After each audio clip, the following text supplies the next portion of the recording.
Well, it seems that your journey has ended.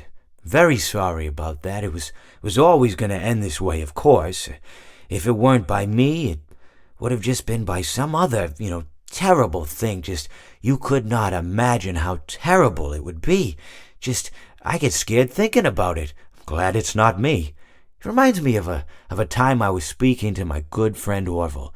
We were we were sitting on a park bench watching the pigeons. I was on the left, he was on the... Oh, wait, was I on the right or left? Anyways, it doesn't matter. We were sitting on there watching the pigeons. And I said to Orville, "Friend, those birds are frozen." And he kind of looked at me like I'd lost my mind.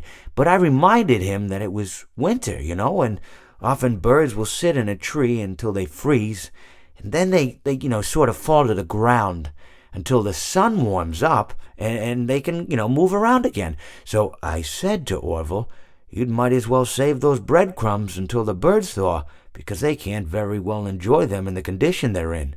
To which he asked what I meant, and asking what condition the crumbs should be in before he threw them to the birds, assuming that I meant the birds couldn't enjoy the breadcrumbs in the condition that the crumbs were in, when in fact I had meant the birds could not enjoy them in the condition that the birds were in, considering that the birds were frozen.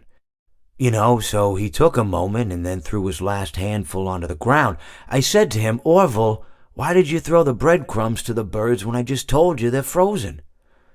To which he responded, "The breadcrumbs are not frozen." Again, misunderstanding my words. I didn't mean to say that the breadcrumbs were frozen when I said I told you they're frozen. I'd been referring to the birds. In hindsight, what I should have said was, and this would make perfect sense, "Why did you throw the breadcrumbs to the birds when the birds are frozen?"